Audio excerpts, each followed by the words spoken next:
پہلی آیت جو پروردگار نے فرمائی، پہلی علامت مومن کی، مومن وہ ہے کہ جو نماز میں خشوع کرتا ہے۔ یہ دو مطلب ہے، ایک خضوع، ایک خشوع۔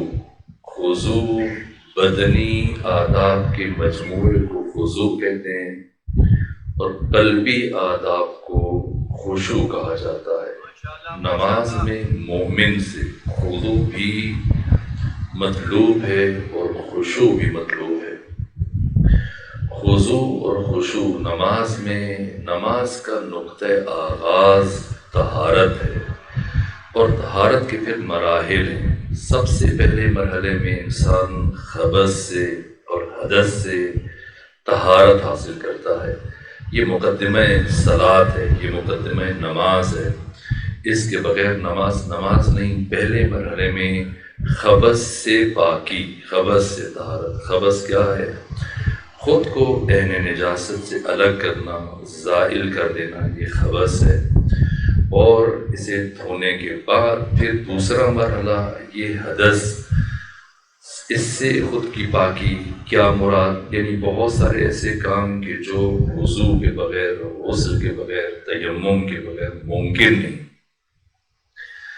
جن کے لیے وضو لازم ہے۔ یہ حدث وضو کے ذریعے سے زائل ہو سکتا ہے، یا غسل کے ذریعے اگر غسل کی ضرورت ہے، یا اگر دونوں میسر نہیں تیمم، تو یہاں حدث چاہیے۔ حدث سے طہارت کے لیے وضو چاہیے، اور وضو میں خود نیت شرط ہے، قصد قربت شرط ہے۔ اگر اسی ترتیب سے ہم پہلے ہاتھ دھوئیں، پھر 3 مرتبہ کلی کریں، 3 مرتبہ ناک میں پانی ڈالیں، پھر اپنا چہرہ دھوئیں، بازو دھوئیں، اسی طرح سے مسح کر لیں، لیکن نیت نہ ہو۔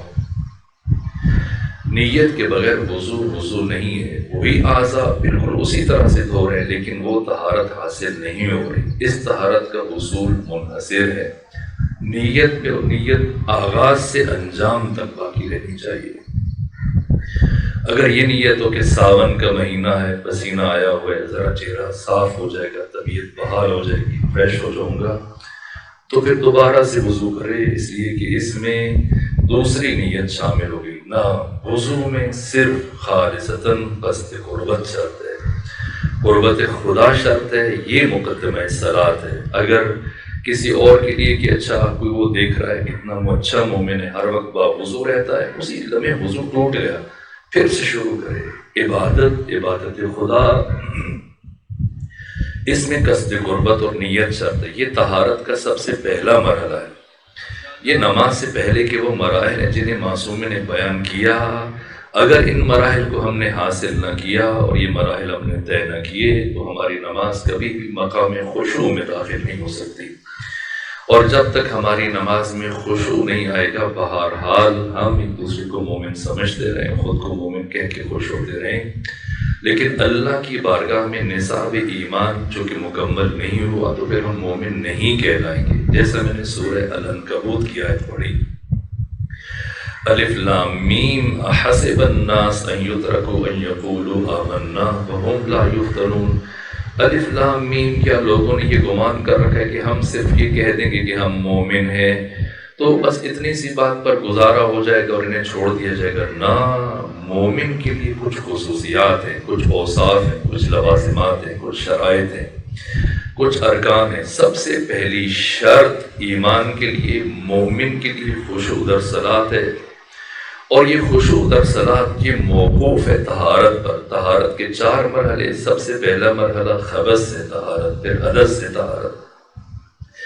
اس کے بعد دوسرے مرحلے میں اپنے اعضاء اور جوارح کو، اپنے ہاتھوں کو گناہ سے روکے، اپنے بدن کو گناہ سے روکے، اپنی آنکھوں کو گناہ سے روکے، کوئی حرام نہ دیکھے، نہ کانوں سے غیبت سنے، نہ زبان سے کسی کی غیبت کرے، نہ بد کلامی کرے، نہ گالی دے، نہ توہین، نہ بدگوئی، نہ یاوہ گوئی۔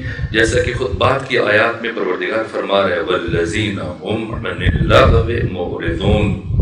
لغو کیا ہے؟ بےہودہ سخن لغو کہلاتا ہے، بےہودہ کام لغو کہلاتا ہے۔ مومن ہمیشہ لغو سے دور رہتا ہے۔ والذین هم عن اللغو معرضون۔ لیکن کیسے اعراض کرتا ہے؟ قرآن نے بتایا، نہ اگر ایک جگہ گانا بج رہا ہے، ناچ گانا ہو رہا ہے، محفل گناہ ہے تو ابھی کس انداز سے گزرے، گالیاں دیتا ہوا گزرے، کس طرح سے گزرے؟ قرآن نے فرمایا اذا مروا باللغو مروا کراما، با کرامت انداز میں برائی کے پاس سے گزر جائے۔ بہرحال یہ بات کے مراحل ہیں۔ سب سے پہلا مرحلہ خشوع نماز کے حصول کے لیے طہارت میں خبث اور حدث سے طہارت کے بعد پھر اپنے اعضاء کو، اپنے جوارح کو روکنا،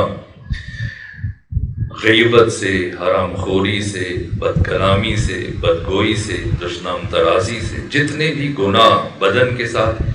ختمی مرتبت کے محضر میں دو بزرگ آئے، اور جب یہ دو افراد آ رہے تھے تو یہ قبرستان کے پاس سے گزرتے ہوئے جناب حضرت ابو ذر کو ڈسکس کر رہے تھے۔ یہ سورہ مبارکہ الحجرات کے ذیل میں سنی شیعہ مورخین نے یہ روایت تحریر کی۔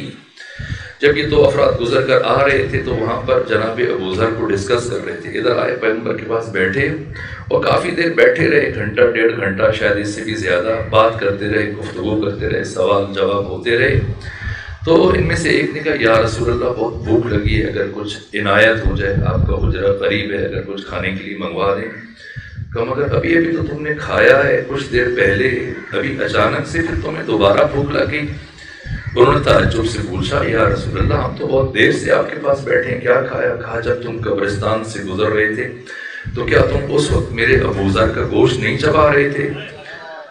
چونک کے ایک مرتبہ۔ اسے بھی امام بیہقی نے دلائل النبوہ میں، ختمی مرتبت کی نبوت کے دلائل میں جو پیشن گوئیاں ہیں ذکر کیا۔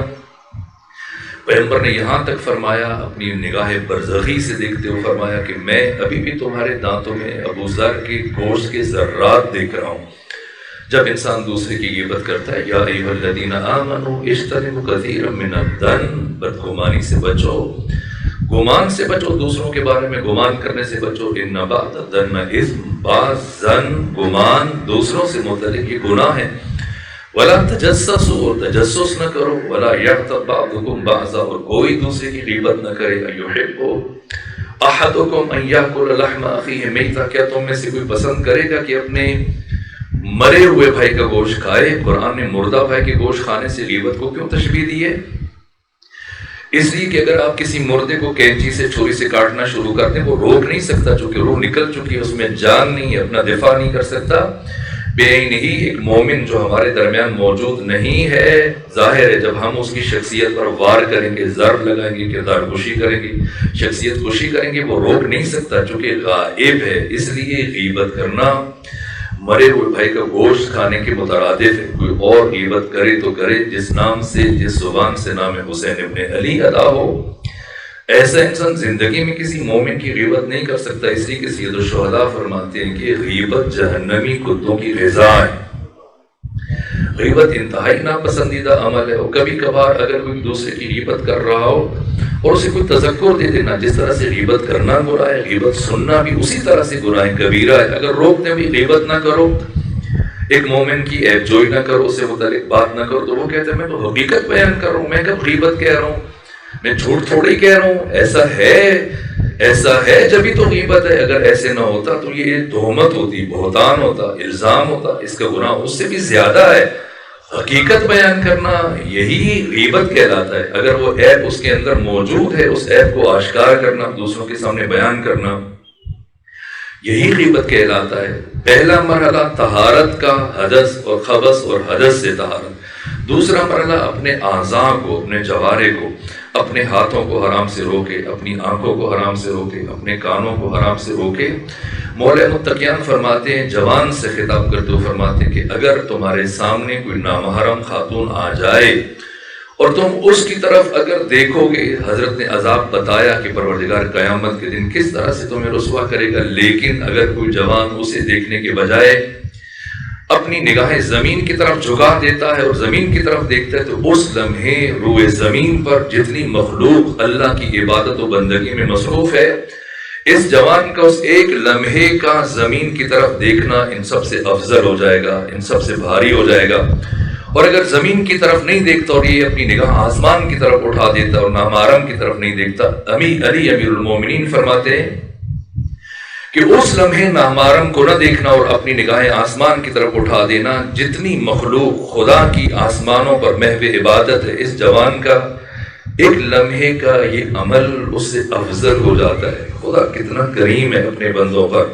یہ دوسرا مرحلہ ہے طہارت کا۔ پہلا مرحلہ خبث سے، حدث سے، اس نجاست سے دوری، وضو، غسل اور تیمم کے ذریعے سے حاصل ہوتا ہے۔ دوسرا اپنے اعضاء اور جوارح کو۔ طہارت کا تیسرا مرحلہ اپنے مخیلہ کو، اپنے شعور کو، اپنے لاشعور کو، اپنے وجدان کو، اپنے دل و دماغ کو، اپنے درون کو، اپنی سوچوں کو گناہوں سے پاک کر دے۔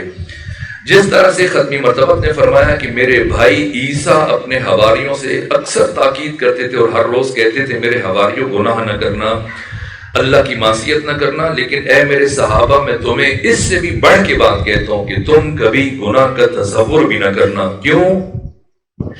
اس لیے کہ اگر ایک مکان میں، ایک حجرے میں آگ نہ جلے، صرف دھواں اٹھتا رہے تو وہ دھواں بھی اس حجرے کو تاریک کر دیتا ہے۔ جس دل میں گناہوں کے خیالات پنپتے ہیں، گناہوں کے خیالات پیدا ہوتے ہیں، وہ دل تاریک ہو جاتا ہے، وہ دل ویران ہو جاتا ہے، وہ دل خدا سے دور ہو جاتا ہے۔ جیسا کہ ابو بصیر امام پنجم کے صحابی ہیں، امام ششم کے صحابی ہیں، امام باقر علیہ السلام کی بارگاہ میں ابو بصیر آئے اور امام نے ان کو پہلے جیسے گرمجوشی سے سلام کا جواب نہیں دیا، واجبی حد تک جواب دیا اور پھر کوئی التفات نہیں فرمایا، توجہ نہیں کی۔ ابو بصیر نے محسوس کیا فرزند رسول مجھ سے نالاں ہیں، ناراض ہیں، رنجور ہیں، دکھی ہیں، تو ہمت کر کے کچھ دیر تو خاموش دیکھتے رہے کہ شاید اب امام کلام کریں، لیکن امام نے کوئی بات جب نہیں کی تو کہا حضرت مجھے لگتا ہے آپ مجھ سے ناراض ہیں، مجھے لگتا ہے مجھ سے کوئی غلطی ہو گئی۔ کہا ہاں ابو بصیر تم سے غلطی ہوئی۔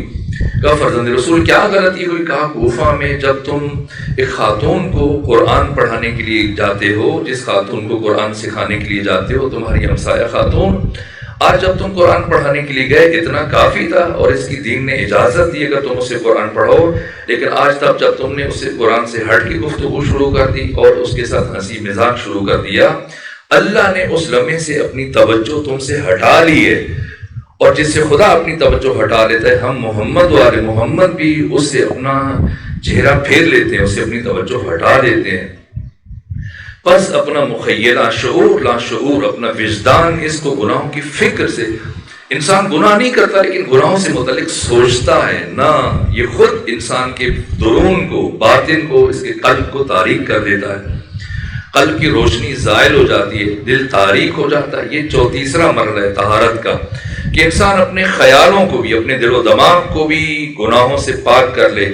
اس لیے یہ خشوع کے مراحل طے ہو رہے ہیں۔ نماز میں خشوع اگر یہ مراحل طے نہ کیے تو پھر نماز کھڑے ہوں گے، شروع ہوں گے اور اوہام اور افکار اور خیالات، وہ باتیں جو دن بھر یاد نہیں آتی ساری کی ساری، اور پچھلے مہینوں کی اور پچھلے سالوں کی باتیں ساری ایک ایک کر کے ذہن میں فطور کریں گی۔ کیوں؟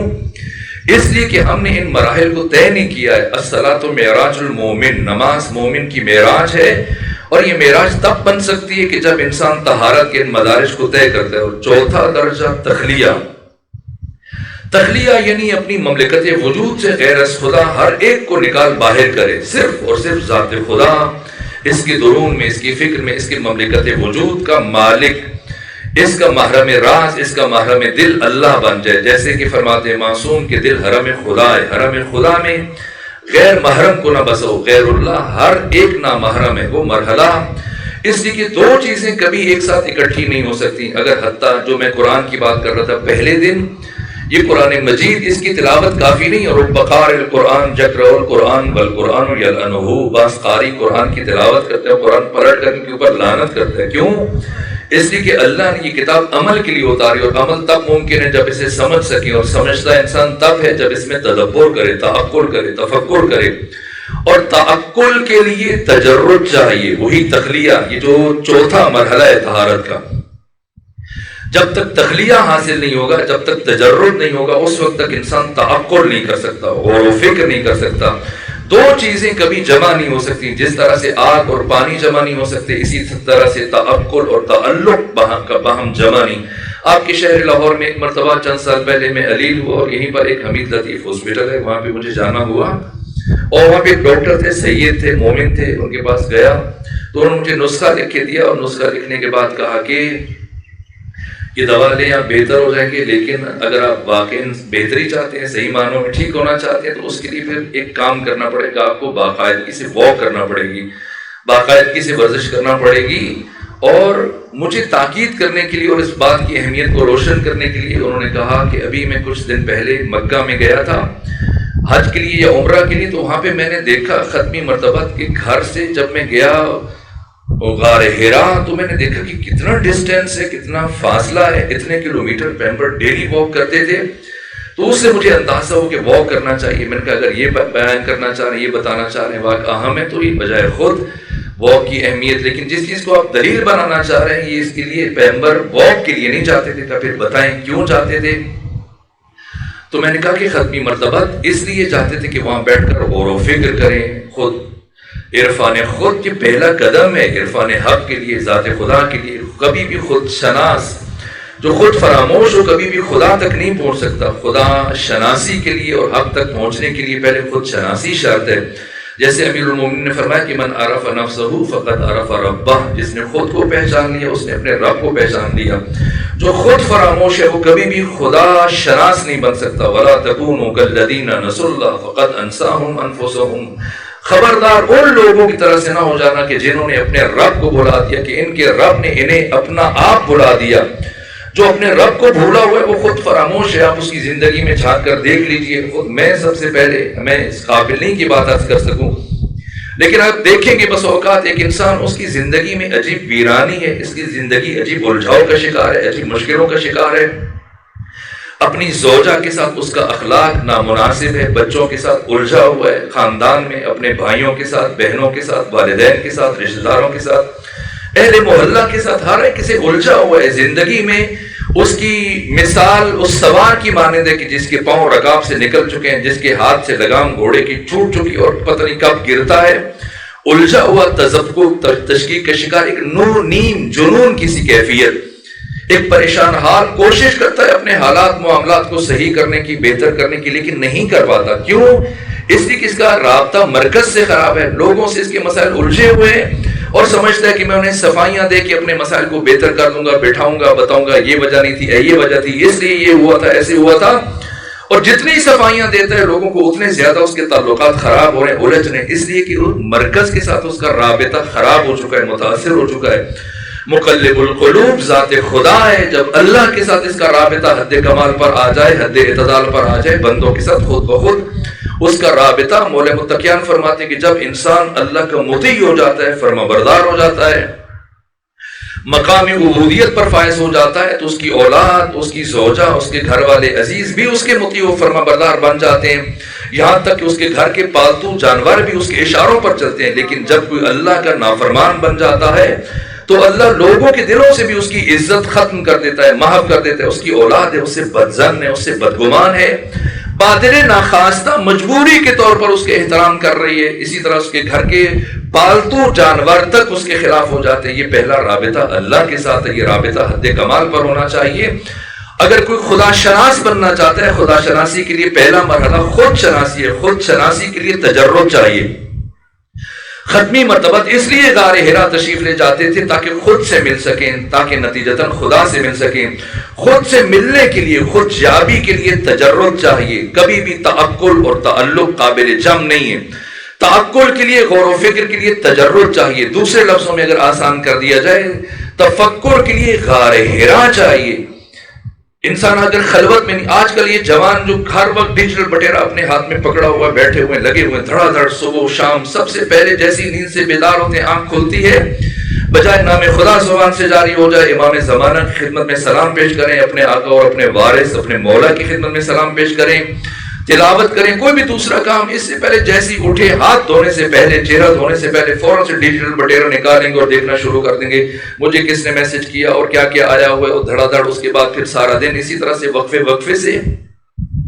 یہ مصروفیت ہے رات گئے تک، اور رات سونے سے پہلے جب سب سے آخری کام انجام دیا جاتا ہے وہی موبائل سیلس کو دیکھ کے اس کی زیارت کرنے کے بعد پھر اسے اپنے تکیے کے پاس رکھنے کے بعد انسان سو جاتا ہے. یہ زندگی انسان نے خود کو گم کر دیا ہے اور سمجھتا ہے کہ میں ان چیزوں کو استعمال کر رہا ہوں، لیپ ٹاپ استعمال کر رہا ہوں، موبائل سیل استعمال کر رہا ہوں، یہ مختلف ایپس ہیں، فیس بک ہے، یہ واٹس ایپ ہے، یہ ٹیلی گرام میں استعمال کر رہا ہوں. نہ، یہ خوش فہمی ہے. ہم استعمال نہیں کر رہے. ہم نے اس وقت انسانوں نے ان چیزوں کو استعمال کیا تھا جب یہ چیزیں نئی آئی تھی. اب ہم استعمال نہیں کر رہے بلکہ ہم خود استعمال ہو رہے ہیں. ہم بازیچہ بن چکے ہیں، ان چیزوں کے ہاتھوں یرغمال ہو چکے ہیں. ہمارے بچوں کو ان چیزوں نے ہماری گودیوں سے چھین لیا ہے. بچے ہمارے ہیں. اب دیکھ لیں ابھی کچھ دن پہلے ماہ محرم کے دوران اور اس سے پہلے جو نام دیکھ لیں اور پھر دیکھیں کہ ہوا کیا ہے. پاکستان کے ایک شہر بہاولپور کی ایک یونیورسٹی، بات 10-20 کی نہیں ہے، بات سینکڑوں کی نہیں ہے، ہزاروں بچے بچیاں وہ چیزیں جو منصر شہود پر آئیں، جو منظر عام پہ آئیں، جو چیزیں نہیں آ سکیں، وہ خدا جانتا ہے. اس کائنات کے کتنے ہی راز ہیں جو آسمان کے ستاروں نے دیکھے اور محفوظ کر لی، اور علم خدا میں اس کے ملائکہ اس کے شاہد ہیں، جو بندوں کے سامنے آشکار نہیں ہوئے. وہ کروڑوں میں سے چند راز جو آشکار ہوتے ہیں. اب دیکھیں کس حد تک یہ تباہی پھیل گئی. ہم سمجھتے ہیں کہ ہم استعمال کریں، نہ، یہ اثرات ہیں. یہ سوشل میڈیا، یہ ذرائع ابلاغ، جوان خود والدین غور کریں، مطمئن نہ ہو جائیں. ماں اپنے بچے کے ہاتھ میں موبائل سے پکڑا دے، اچھا میں صفائی کر لیتی ہوں، تھوڑی دیر کارٹون دیکھ لیں اور پھر اس کے بعد میں یہ اس کو ہوم ورک کرواؤں گی یا اسکول بھیجوں گی. نہ، جتنی دیر اس نے کارٹون دیکھا ہے اب تو اس نے اپنا کام کر دیا. یہ چیزیں مؤثر ہیں، اثر انداز ہیں. انسان دیکھ کر سیکھتا ہے، اس کا مخیلہ بنتا ہے، اس کا شعور وہیں سے بنتا ہے، اس کا لاشعور وہیں سے بنتا ہے. وہ حرکات سکنات، اس کی آئیڈیالوجی وجود میں آ رہی ہے، اس کی جہان بینی وجود میں آ رہی ہے، کائنات اور حیات سے متعلق اس کی دید ان چیزوں سے بن رہی ہے. یہ بچپنا، یہ پہلے مراحل ہیں میرے عزیزوں. یہ المیہ ہے کہ اب اگر میں کہوں مردم شماری ابھی حال ہی میں ہوئی یا ہونے جا رہی ہے اور انتخابات کی باتیں ہو رہی ہیں، مردم شماری اگر کی جاتی ہے وہاں پر گھر گنے جاتے ہیں. اگر میں عرض کروں اگر ہم گھر گننے بیٹھ جائیں پاکستان میں کہ اس وقت پاکستان میں افراد کتنے اور پھر ان افراد جہاں پر رہتے ہیں گھر کتنے ہیں، تو شاید یہ گھر نہ کروڑوں میں ہو، نہ لاکھوں میں ہو، نہ ہزاروں میں ہو. شاید اس وقت اس ملک میں چند 100 گھر بچے ہوں، باقی سارے مکان ہیں. گھر اسے کہتے ہیں کہ جہاں پر رشتے ہوتے ہیں، انسانی رشتے ایک دوسرے کے ساتھ جڑے ہوئے، ایک کے درد کو محسوس کر رہے ہیں، اس کے دکھ کو محسوس کر رہے ہیں، ایک دوسرے کے درون سے آشنا ہیں، ان کی روحیں ایک دوسرے سے مانوس ہیں.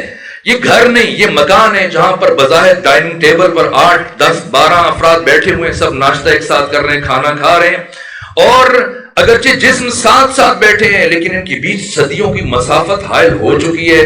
ایک نے واٹس ایپ کھولا ہوا ہے، دوسرے نے فیس بک کھولا ہوا ہے، کوئی خبریں لگا کر سن رہا ہے، کوئی اسی طرح سے اخبار پڑھ رہا ہے.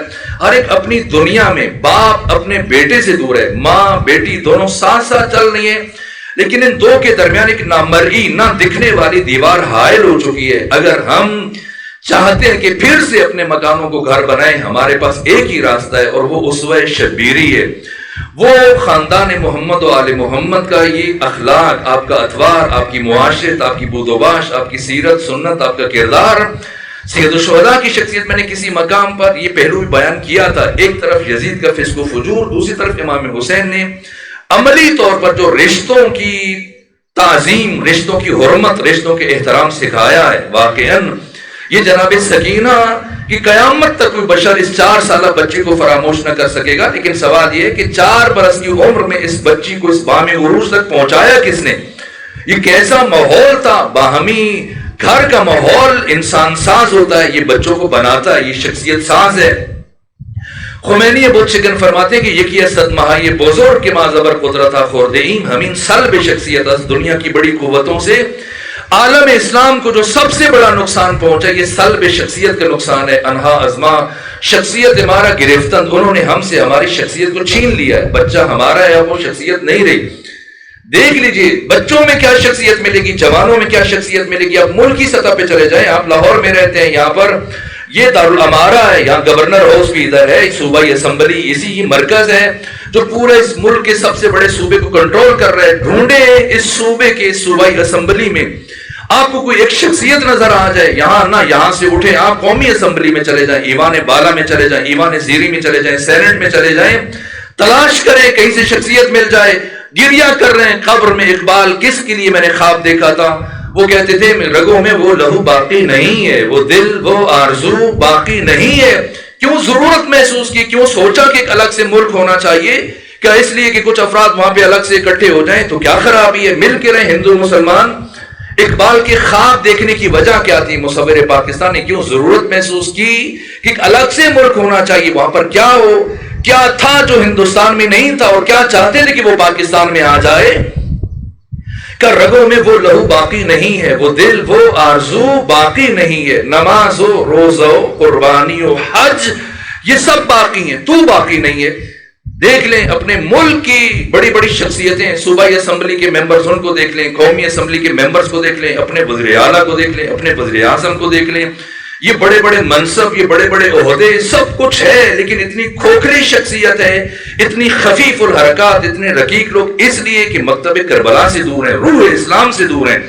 جو خواب اقبال نے دیکھا تھا، میرے عزیزو، اگر شخصیت پروری یہ اصول امیر المومنین نے سکھائے، اگر اپنے بچوں کو، اپنی نسلوں کو صحیح اسلامی طریقے کے مطابق تربیت کرنا چاہتا ہے کوئی، تو میرے عزیزو سنی ہے یا شیعہ، شادی کرنا فقہی اعتبار سے واجب نہیں ہے۔ آپ کا جی چاہے ساری زندگی شادی نہ کریں، شادی صرف ایسے شخص پر واجب ہے جسے گناہ میں مبتلا ہونے کا خوف ہے۔ باقی حنفی ہیں، شافعی، مالکی ہیں، حنبلی یا شیعہ ہیں، کسی بھی مسلک میں فقہا کے پاس چلے جائیں، علماء کے پاس، مفتیوں کے پاس پوچھے کیا شادی کرنا واجب ہے، تو وہ بتائیں گے کہ شادی کرنا واجب نہیں ہے، اس لیے کہ اگر شادی کرنا واجب ہو تو جناب عیسیٰ اور بہت سارے انبیاء کی عصمت سے ہاتھ اٹھانا پڑے گا، اس لیے کہ شادی کرنا اگر واجب ہے تو ترک واجب خلاف عصمت ہے۔ اور جناب عیسیٰ نے اپنی 33 سالہ حیات طیبہ میں جو زمین پر گزارے، شادی نہیں کی ہے، نبی نے شادی نہیں کی ہے، شادی کرنا واجب نہیں ہے۔ اگر شادی کر لیں تو کیا بچے پیدا کرنا واجب ہے؟ نہ، بچے پیدا کرنا بھی واجب نہیں ہے۔ اگر انسان 20 30 40 سال اپنی زوجہ کے ہمراہ رہے اور دونوں اکیلے رہیں، واجب نہیں ہے کہ بچے پیدا کریں، لیکن اگر کوئی شادی کرے اس کے بعد بچے پیدا کرے تو تیسرا کام بہرحال واجب ہو جائے گا، اور وہ اپنی اولاد کی تربیت ہے، اپنی نسل کی تربیت ہے۔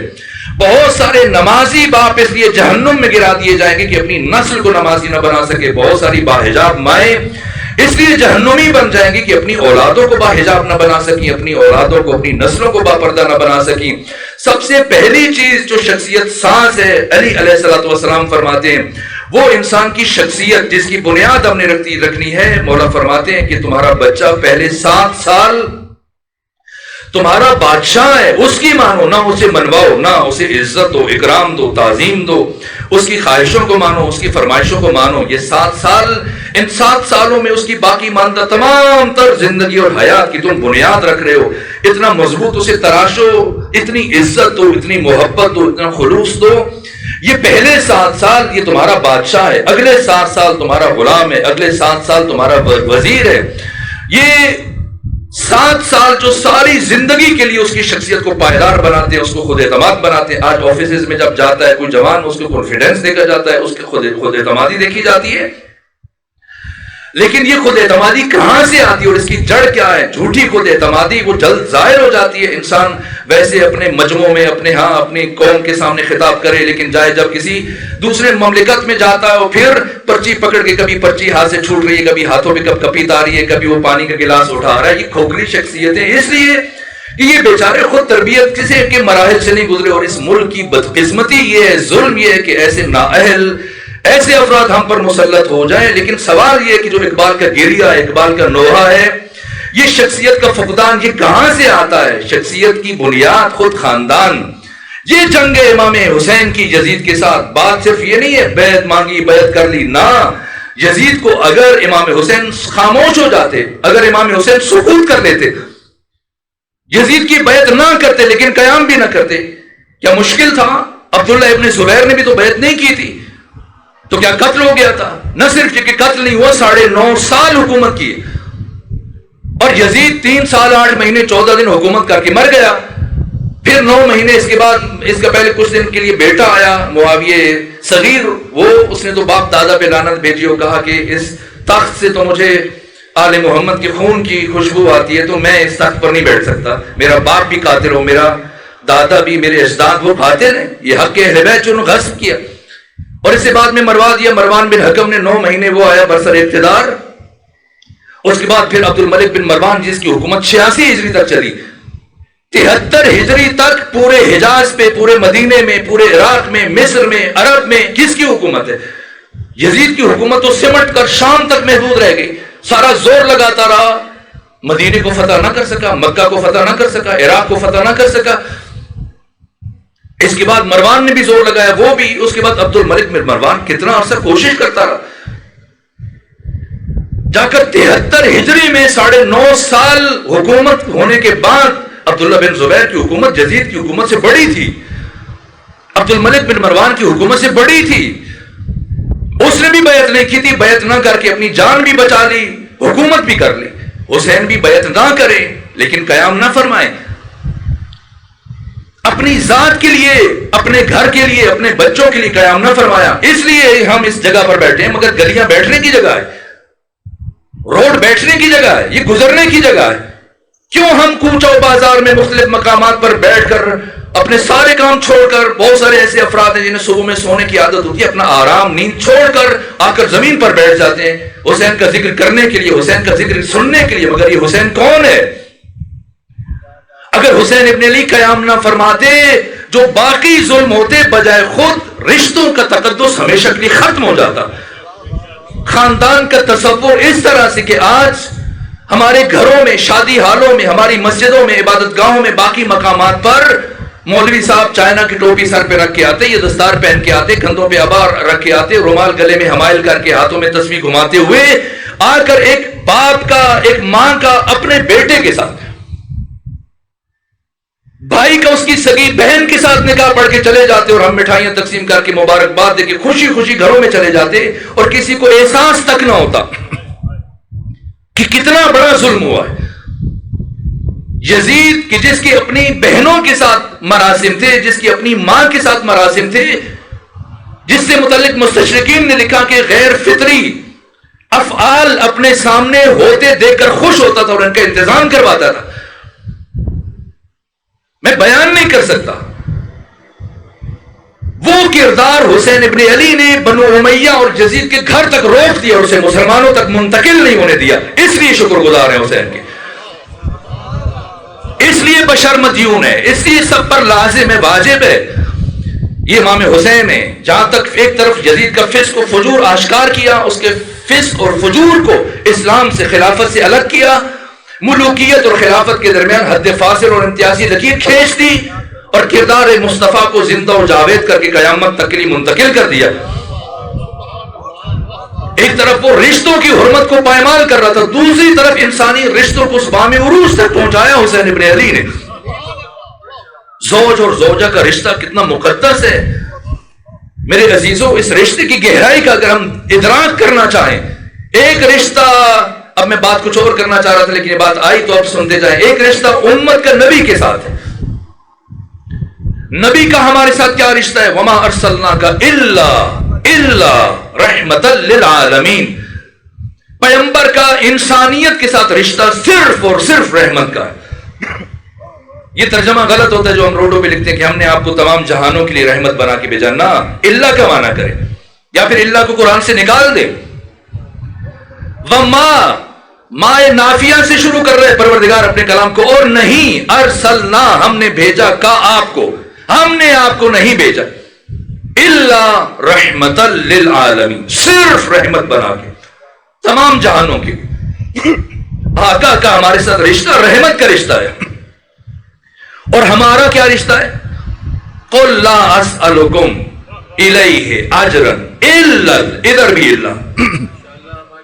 الا المودت. ہمارا رشتہ ختمی مرتبہ تو ان کے خاندان کے ساتھ صرف مودت کا رشتہ ہے، ان کا ہمارے ساتھ رحمت کا رشتہ، ہمارا ان کے ساتھ مودت کا رشتہ. اب سنیں، جب زوج اور زوجہ کی بات آئی، جن رشتوں کی حرمت کو یزید پائمال کرنے چلا تھا، اسی قرآن میں جہاں اللہ نبی کا امت کے ساتھ رشتہ بیان کر رہا ہے، امت اور انسانیت کا نبی کے ساتھ رشتہ بیان کر رہا ہے، جیسی سورہ واقعہ روم میں پروردگار نے زوج اور زوجہ کے رشتے کو بیان کیا، فرمایا وَجَعَلَ بَيْنَهُمْ مَوَدَّةً وَرَحْمَةً، کہ اللہ شوہر اور بیوی کے درمیان مودت بھی دیکھنا چاہتا ہے، رحمت بھی دیکھنا چاہتا ہے. وہ تعلق جو امت کا نبی کے ساتھ ہے، وہ تعلق جو وہ امت کا نبی کے ساتھ، دونوں کا، دونوں چیزیں مطلوب ہیں. اس لیے کہ جب تک مودت نہیں ہوگی ان دو رشتوں کے درمیان، جب تک رحمت نہیں ہوگی، عطوفت نہیں ہوگی، وفا نہیں ہوگی، سچائی نہیں ہوگی، خلوص نہیں ہوگا، اعتماد نہیں ہوگا، کجی رہ جائے گی، کمی رہ جائے گی، مصلحت رہ جائے گی، سمجھداری رہ جائے گی. سمجھداری سے ایک دوسرے کے ساتھ چل رہے ہو نا، پورے خلوص کے ساتھ، پوری محبت کے ساتھ. اللہ اس رشتے میں ہر درجہ محبت دیکھنا چاہتا ہے، ہر درجہ اعتماد، ہر درجہ وفا، ہر درجہ عقیدت، ہر درجہ عزت، اعتماد، خلوص.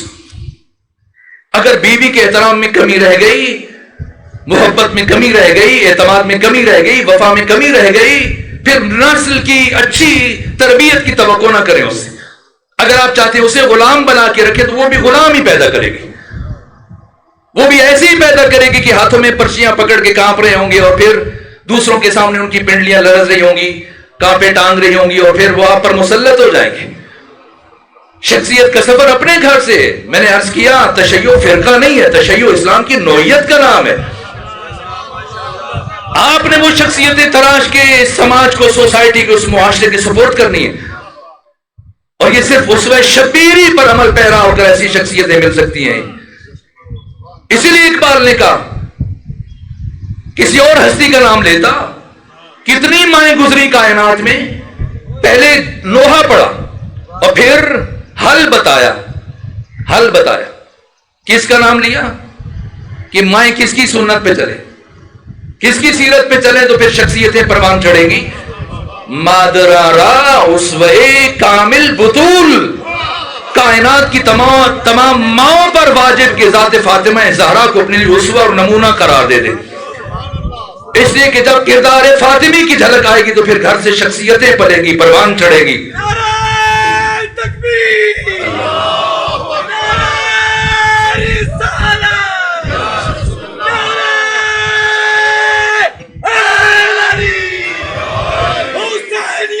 زندہ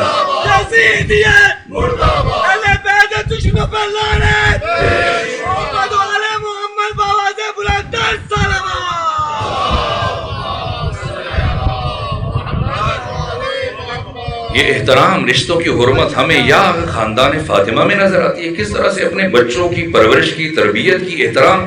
یہ جو ہر روز آپ مجلس سے پہلے حدیث قصہ سنتے ہیں, اس حدیث قصہ کے جو جملہ پہ جو پہلو ہیں, اس کے جو اسرار ہیں, ان کی طرف بھی متوجہ کریں. کس طرح سے جناب سیدہ کا انداز بتایا جا رہا ہے. ادھر حسن گھر میں آتے ہیں, سلام کرتے ہیں, السلام علیکم یا امہ انی اشم علیکم راحتن طیبہ کانہا راحت جدی رسول اللہ, جیسے میرے نانا کی خوشبو میں محسوس کر رہا ہوں. تو کیسے استقبال کیا, وعلیک السلام یا قرۃ عینی وثمرۃ فؤادی, او میرے دل کی ٹھنڈک, میرے آنکھوں کا نور, میرے دل کا سرور. ایسی شخصیت دی جاتی ہے. اتنی بڑی شخصیتوں کو تراشا. ایک حسن, دوسرے حسین. امام حسن کی شخصیت بھی بیان ہونی چاہیے اسی بلندی پر, اور امام حسین کے 36,000 کا لشکر اس حسین کی ایک نہیں کو ہاں میں نہ بدل سکا.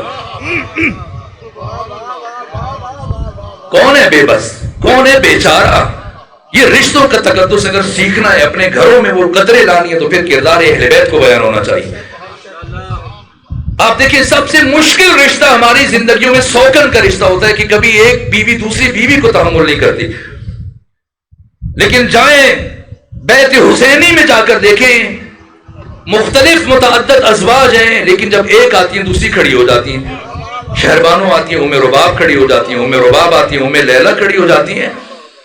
اتنا گہرا تعلق کہ سید الشہداء اپنی دعاؤں میں یہ دعا پڑھا کرتے تھے نماز میں, پروردگار میری زندگی میں وہ دن نہ لے کے آنا کہ حسین زندہ رہ جائے, اس میں رباب اور سکینہ موجود نہ ہو.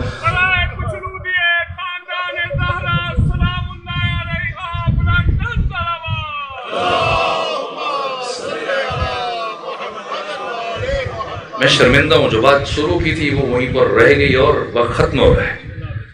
بات ایسے مرحلے پہ آ گئی کہ اب میں گفتگو کو اختتام پر لے جاؤں, اور جہاں اپنی معروضات چھوڑی ہیں اور جو مراحل خشوع در صلاح کی, ان کی طرف میں کل اشارہ کروں گا.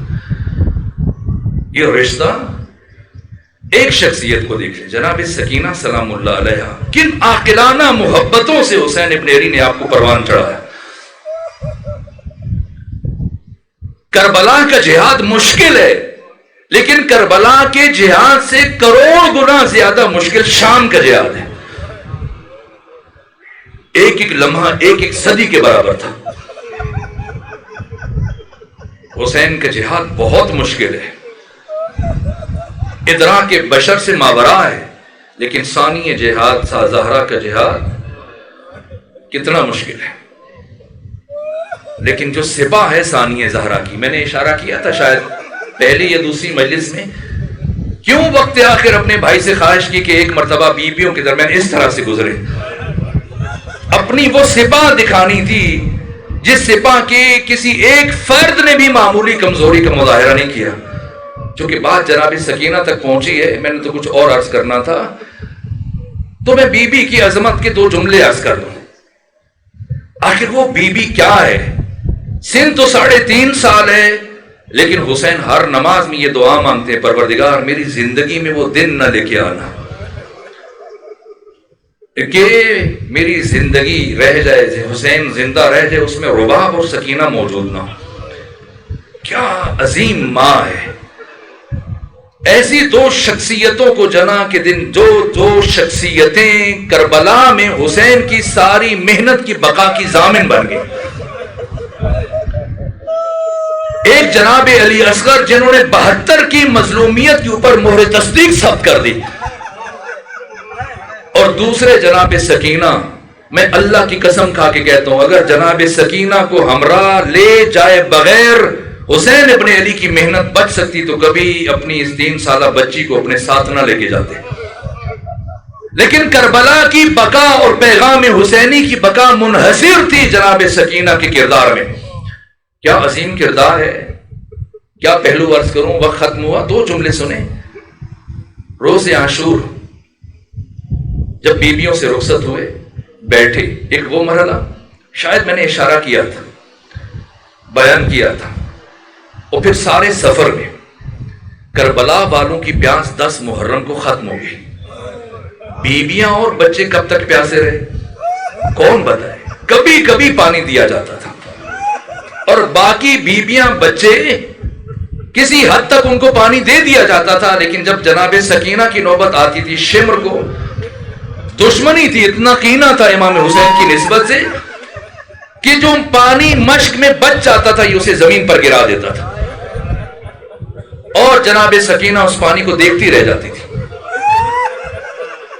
اس کے باوجود کیا کردار ہے، کیا کردار ہے کہ اگر کبھی پانی ملتا تو پینے کے بجائے اپنے بڑے بھائی سید سجاد کے پاس چلی جاتی امام وقت کی نصرت کے لیے. چونکہ دھوپ کے اثر سے مسلسل وہ زنجیریں اور کڑیاں تپنا شروع ہو جاتی تھی، آ کے ان کڑیوں کے اوپر پانی ڈالتی تھی. یہ نصرت ہے امام وقت کی. کربلا والوں کی بھوک اور پیاس ختم ہو گئی. یہ کب تک بھوکے اور پیاسے ہیں، لیکن اس کے باوجود اتنی گہری نگاہ ہے اپنے بابا کے مقصد پر، اپنے بابا کے ہدف پر، کہ کربلا سے شام کے راستے میں جب کوفہ سے یہ کاروان گزر رہا تھا، کسی خاتون نے اپنے گھر کی چھت سے کھجوریں پھینکی، اور ایک کھجور جناب مسلم ابن عقیل کی بیٹی عاتکہ کے ہاتھ میں آئی. وہ کھانے لگی تو تماچے کھائی ہوئی بچی جس کے کانوں سے ابھی بھی خون رس رہا تھا، لیکن اپنے بابا کے مقصد پر اتنی گہری نگاہ ہے. جیسی عاتکہ پر نگاہ پڑی، کہا عاتکہ یہ کھجور پھینک دو، یہ صدقہ ہے. اللہ نے صدقہ ہم اہل بیت پر حرام قرار دیا. سعد ابن سال رسول اللہ کا وہ صحابی، 9 صحابہ کرام ہیں جن کا تعلق شام سے، ان میں سے ایک جناب سعد ابن سہل ہے. جب یہ کاروان شام شہر کے دروازے پر پہنچا تو یہ صحابی رسول، انہیں پتا چلا کہ یہ تو خانوادہ رسول اسیر ہو کے آیا. اب یہ چاہتے ہیں کہ شام میں کچھ مدد کریں، کچھ نصرت کریں تو آگے بڑھیں، لیکن ہمت نہیں پڑی کہ کسی بڑے سے بات کریں، خواتین میں سے کسی سے بات کریں. سوچا بچی کو پیغام دیتا ہوں، اور یہ بچی بڑوں سے بات کرے گی. جناب سکینہ کے پاس آئے صحابی رسول اور عرض کیا کہ میں نے آپ کو پہچان لیا، آپ خانوادہ رسول ہو، میں آپ کا جد رسول اللہ کا صحابی ہوں، بتائیں پردیس میں اس مشکل وقت میں آپ کی کیا مدد کر سکتا ہوں. کھانا مانگ لیں، پانی مانگ لیں، کچھ اور خواہش کریں. سنیں امام طبرانی اور اہل تسنن کے علماء نے یہ روایت درج کی ہے. کیا کہا؟ ایک مرتبہ ثانی زہرا نے جناب سکینہ بنت الحسین، یہ بھی چھوٹی فاطمہ ہے، یہ چھوٹی فاطمہ ہے، یہ بھی ثانی زہرا ہیں، کس طرح سے کردار فاطمی کو ادا کیا ہے، کس طرح سے مقصد محمدی کو بچایا ہے. ایک مرتبہ کہا اگر آپ ہماری کچھ مدد کرنا چاہتے ہیں تو یہ نیزہ بردار جس نے میرے بابا کے سر کو نیزے پہ اٹھا رکھا ہے، اسے کچھ رقم دے کے راضی کریں کہ یہ یہاں سے آگے چلا جائے. صحابی رسول سوچ میں پڑ گئے کہ اس مدد کا اس بچی کو کیا فائدہ. یہ خود سوچیے گا یہ کون بچی ہے جس کا تعلق امام حسین کے ساتھ وہی ہے جو مچھلی کا پانی سے ہوتا ہے۔ اس بچی کی زندگی کی سب سے بڑی خواہش یہی رہی کہ وہ اپنے بابا کو ہمیشہ اپنی نگاہوں کے سامنے رکھیں اور دیکھتی رہیں۔ لیکن جب صحابی نے مدد کی خواہش کی تو کیا عجیب جملہ کہا، اگر مدد کرنا چاہتے ہیں اس نیزہ بردار کو کچھ رقم دیں اور اسے راضی کریں کہ یہاں سے آگے چلا جائے۔ تعجب سے پوچھا، اے بچی اس سے آپ کو کیا فائدہ ہوگا؟ یہ معرفت ہے جناب سکینہ کی۔ کہا کہ یہ سر میرے بابا حسین کا سر ہے اور اہل شام میرے بابا کو دیکھنے کے لیے ان کا ہجوم اکٹھا ہو جاتا ہے، اور اس ہجوم کے اکٹھے ہونے کے باعث نامعلوموں کی نگاہیں مجھ پر، میری ماں پر، میری پھوپھیوں پر پڑتی ہیں، اور مجھے یہ گوارا نہیں ہے کہ نامعلوموں کی نگاہیں مجھ پر پڑے۔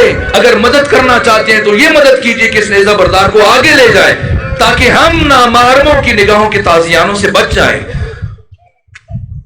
میرے عزیزوں، کچھ وقت باقی ہے، میرا جی چاہتا ہے آج ہم جی بھر کے امام زمانہ کو جناب سکینہ کا پرسہ پیش کریں۔